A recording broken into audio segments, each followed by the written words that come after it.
2024 సంవత్సరం కాంగ్రెస్ పార్టీకి సవాల్ విసిరబోతున్నది. జాతీయ స్థాయి నుంచి రాష్ట్ర స్థాయి వరకు. ఇందులో ప్రధానంగా మనకు కనబడుతున్నాయి. మొన్న జరిగిన 5 రాష్ట్రాల అసెంబ్లీ ఎన్నికల్లో తెలంగాణ మినహాయిస్తే మిగతా రాష్ట్రాల్లో కాంగ్రెస్ పార్టీ ఓటమి పాలైంది. 2014, 2019 లోక్సభ ఎన్నికల్లో పరాజయం పాలైంది. దేశంలో ఇవాళ కేవలం 3 రాష్ట్రాల్లో మాత్రమే అధికారంలో ఉన్నది. ఉత్తరాదిన అత్యధిక లోక్సభ స్థానాలు గెలుచుకోవాలని ప్రయత్నం చేస్తున్నా అది సాధ్యం కావడం లేదు. దానికి తోడు నరేంద్ర మోదీని అడ్డుకోవాలంటే కనుక ఇండియా కూటమి బలపడాల్సి ఉన్నది. ఆ ఇండియా కూటమి బలపడేందుకోసమే ఆయా రాష్ట్రాల్లో పార్టీలతో సీట్ల సర్దుబాటు చేసుకోవాలి. 545 లోక్సభ స్థానాలకు గాను 300 స్థానాల్లో తాము పోటీ చేస్తామని, మిగిలిన స్థానాలను మిత్రపక్షాలకు ఇవ్వాలని కాంగ్రెస్ పార్టీ భావిస్తున్నది. అలయన్స్ కమిటీ కూడా కాంగ్రెస్ పార్టీ వేసుకున్నది. ఈ అలయన్స్ కమిటీ ఏ రాష్ట్రంలో ఎవరితో పొత్తుండాలి, ఎన్ని సీట్లు సర్దుబాటు చేసుకోవాలనే అంశాలపైన చర్చ చేస్తున్నారు. జనవరి 4వ తారీఖు నాడు సోనియా గాంధీ, మల్లికార్జున ఖర్గే ఇతర నేతలతో జరిగే సమావేశంలో కాంగ్రెస్ పార్టీ ఇండియా కూటమిని ఎదుర్కొనేందుకోసమై తాను పోటీ చేసే స్థానాలు, మిత్రపక్షాలకు కేటాయించే స్థానాలు ఎన్ని అనే విషయంపైన స్పష్టత వచ్చే అవకాశం ఉన్నది. ఇప్పటికి చూస్తే కనుక 2019 ఎన్నికల్లో ఉత్తరాదిన హిందీ బెల్టులో 141 స్థానాల వరకు బీజేపీ గెలుచుకోగలిగింది. కాంగ్రెస్ ఆ మేరకు డౌన్ఫాల్ అయింది. కేవలము 52 స్థానాలు మాత్రమే జాతీయ స్థాయిలో దేశవ్యాప్తంగా కాంగ్రెస్ గెలుచుకుంటే 210 స్థానాలకు పైబడి రెండో స్థానంలో ఉన్నది కాంగ్రెస్ పార్టీ. అంటే బీజేపీకి నెక్ టు నెక్ ఉన్నది. అధికారంలోకి రావడానికి కేవలం కొన్ని స్థానాలు మాత్రమే తక్కువగా ఉన్నాయి 2019 లెక్క ప్రకారం తీసుకుంటే. అందుకే కాంగ్రెస్ పార్టీ భావిస్తున్నది అధికారంలోకి కావాల్సిన మెజారిటీ వరకు సాధ్యమైతే అంతవరకు మనం పోటీ చేసి మిగిలిన మిత్రపక్షాలకు ఇద్దాము అని అంటున్నారు. ఉదాహరణకు మనకు బీహార్ తీసుకుంటే కనుక బీహార్లో 40 లోక్సభ స్థానాలు ఉన్నాయి. అక్కడ కాంగ్రెస్ పార్టీ బలం లేదు. మహారాష్ట్రలో 48 లోక్సభ స్థానాలు ఉన్నాయి. ఈ 45 స్థానాల్లో 1-2 స్థానాల్లో కాంగ్రెస్ పార్టీ గెలవగలిగింది. 20 స్థానాలకు పైబడి రెండో స్థానంలో ఉన్నది. కాబట్టి మహారాష్ట్రలో ఎన్సీపీ ఉన్నది, ఉద్ధవ్ ఠాక్రే ఉన్నారు. వారిద్దరితో పొత్తు కుదిరించుకోవాలంటే కనుక ఈ శివసేనతోని ఇటు ఎన్సీపీతోని అది వారి సీట్ల విషయంలో వారు ఒక మెట్టు తగ్గేట్లు కూడా కనబడట్లేదు. ఇక్కడ ఏం చేయాలనే దానిపైన ఢిల్లీలో 7 లోక్సభ స్థానాలు ఉన్నాయి. 7 లోక్సభ స్థానాల్లో 5 స్థానాలకు వరకు కాంగ్రెస్ పార్టీ గెలవగలిగింది. వాస్తవానికి హోల్డ్ అంతా కాంగ్రెస్ పార్టీకి ఉన్నది. కానీ ఆమ్ ఆద్మీ పార్టీ ఒప్పుకోవడం లేదు. మనకు పంజాబ్లో 13 లోక్సభ స్థానాలు ఉన్నాయి. 13 లోక్సభ స్థానాలకు గాను మెజార్టీ స్థానంలో కాంగ్రెస్ పార్టీ చాలా బలంగా ఉన్నది. పోయినసారి రెండో స్థానంలో నిలిచిన స్థానాలే 5-6 వరకు ఉన్నాయి. ఇప్పుడు అక్కడ అరవింద్ కేజ్రీవాల్ ఢిల్లీలోనూ పంజాబ్లోనూ ఆమ్ ఆద్మీ నేతలు చెప్తున్నారు కాంగ్రెస్ పార్టీకి ఒక సీటు కూడా ఇవ్వకూడదని. ఈ వెస్ట్ బెంగాల్లోనూ అదే వాతావరణం కనబడుతున్నది. ఇట్లా మనం మొత్తం లెక్క తీసుకున్నప్పుడు కాంగ్రెస్ పార్టీకి మిత్రపక్షాలతో సయోధ్య ఉంటుందా లేదా, సయోధ్య కుదుర్చడము, సీట్ల సర్దుబాటు చేయడం అనేది పెను సవాలుగా కాంగ్రెస్ పార్టీ ముందున్నది. 1984లో 414 స్థానాలకు పైబడి కాంగ్రెస్ పార్టీ గెలుచుకోగలిగింది. ప్రధానమంత్రి నెహ్రూ 3 సార్లు ప్రధానిగా ఉన్నారు, జవహర్లాల్ నెహ్రూ. నరేంద్ర మోదీ ఇప్పుడు ఆయన నెహ్రూ రికార్డును బ్రేక్ చేయాలని, తాను 3వ ప్రధానమంత్రిని అవుతానని గట్టి నమ్మకంతో ఉన్నారు.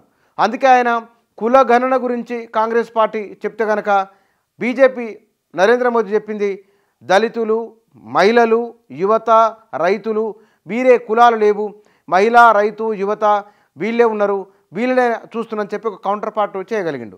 ఇప్పుడు మరోసారి దీన్ని కౌంటర్ పార్ట్ ఈ నరేంద్ర మోదీ ఇచ్చిన ఒక నరేషన్ను కాంగ్రెస్ పార్టీ గట్టిగా కౌంటర్ చేయలేకపోయింది. భారత్ జోడో యాత్ర ప్రభావము కొంత తెలంగాణ, కర్ణాటక పైన ఉన్నది. ఇప్పుడు ఆయన మరో 14 రాష్ట్రాల గుండా రెండో యాత్ర చేయబోతున్నారు. ఈ యాత్ర ద్వారా అత్యధిక లోక్సభ స్థానాలు గెలుచుకోవాలనే బలమైన భావనతో వారు ఉన్నారు. కానీ కులగణన విషయంలో అది ప్రజల నుంచి అంతగా మద్దతును, బలాన్ని కూడగట్టలేకపోయిందనే ఒక భావన కూడా కాంగ్రెస్ పార్టీ శ్రేణుల్లో ఉన్నది.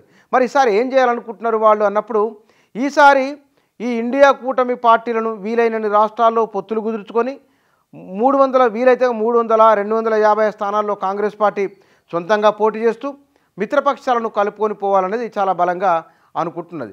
అదంత సులభంగా సాధ్యమయ్యేటట్లు కనిపించట్లేదు. ఒక నరేషన్ ఇవ్వడంలోనే కాంగ్రెస్ పార్టీ వైఫల్యం కనబడుతూ ఉన్నది. హిందీ భాషా రాష్ట్రాలలో కాంగ్రెస్ పార్టీ చాలా బలహీనపడింది.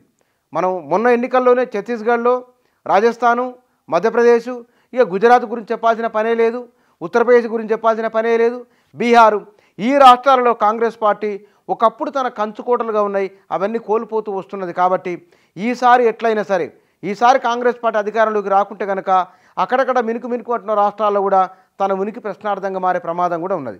అందుకే 2024 సంవత్సరాన్ని కాంగ్రెస్ పార్టీ ఒక ఛాలెంజ్గా తీసుకొని లోక్సభ ఎన్నికల్లో విజయం సాధించాలని, సాధిస్తామని ఒక గట్టి నమ్మకాన్ని కూడా పార్టీ శ్రేణుల్లో, కార్యకర్తల్లో కలిగించే ప్రయత్నం చేస్తూ ఉన్నది కాంగ్రెస్ పార్టీ.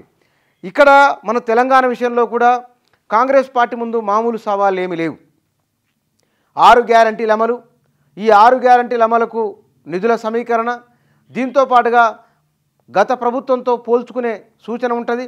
ఆ గత ప్రభుత్వంతో పోల్చుకున్న వాటిల్లో భద్రత విషయంలోనూ, అభివృద్ధిని కొనసాగించే విషయంలోనూ, తెలంగాణ రాష్ట్రం ఏర్పడిన తర్వాత గడిచిన 10 ఏళ్ల కాలంలో చాలా రంగాలలో అడ్వాన్స్గా ఉన్నదని, తలసరి ఆదాయంలోనూ, సెక్యూరిటీలోనూ, మౌలిక సదుపాయాల కల్పనలోనూ దేశంలో ఏ రాష్ట్రంలో లేని విధంగా అద్భుతంగా ముందంజలో ఉన్నదని ఒక అభిప్రాయం కూడా ఉన్నది.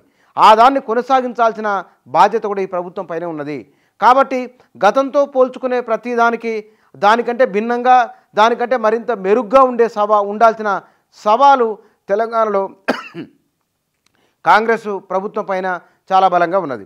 ఇవి కాంగ్రెస్ పార్టీ ముందున్న జాతీయ స్థాయిలోనూ, రాష్ట్ర స్థాయిలోనూ ఉన్న సవాళ్ళు. అయితే రాహుల్ గాంధీ తన భాషను, ప్రజల్లో కలిసే పోతున్న తీరును, ఇవి ఆయన పట్ల ఒక సానుకూల దృక్పథాన్ని, సానుకూల అభిప్రాయాన్ని కలిగిస్తూ ఉన్నాయి.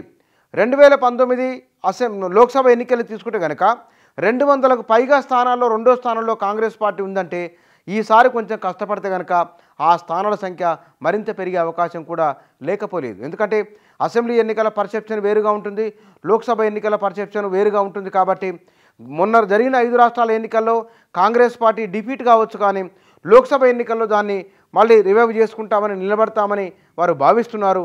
ఇక్కడ తెలంగాణలో విపక్షాన్ని తట్టుకొని నిలబడడం ఒక అంశం, బీజేపీ కూడా కొంత బలంగా కనబడుతున్నట్లు ఉన్నది. కాబట్టి దాన్ని తట్టుకోవడం ఒక సవాలు, హామీల అమలు ఒక సవాలు ఇక్కడ ఉంటే, జాతీయ స్థాయిలో నరేంద్ర మోడీని తట్టుకోవడము, మిత్రపక్షాలను సమన్వయం చేసుకుంటూ వెళ్ళిపోవడము, అధికారంలోకి రావడము, ఇవి జాతీయ స్థాయిలో కాంగ్రెస్ పార్టీ ముందున్న సవాళ్ళు. ఓవరాల్గా 2024 సంవత్సరము కాంగ్రెస్ పార్టీకి నిజంగానే సవాళ్ళ సంవత్సరంగానే ఉండబోతున్నది. లోక్సభ సార్వత్రిక ఎన్నికలు త్వరలో జరగబోతున్నాయి. ఈ సార్వత్రిక ఎన్నికల సవాలును గనక కాంగ్రెస్ పార్టీ అధిగమించగలిగితే 2024 ఒక అద్భుతమైన సంవత్సరంగానే కాంగ్రెస్ పార్టీ చరిత్రలో మిగిలిపోబోతున్నది. 138 సంవత్సరాల చరిత్ర కలిగిన కాంగ్రెస్ పార్టీ ఇవాళ అది ఒక పెను సవాలు ముందు నిలబడి ఉన్నది. ఆ సవాలుకు సమాధానం ఏం చెప్తుందో 2024 త్వరలో జరగబోయే లోక్సభ ఎన్నికలు, దానికి కాంగ్రెస్ పార్టీ ఎట్లా కసరత్తు చేసి తన అనుకున్న ఫలితాన్ని సాధిస్తుందో, తన ముందున్న సవాలును అధిగమిస్తుందో చూడాలి.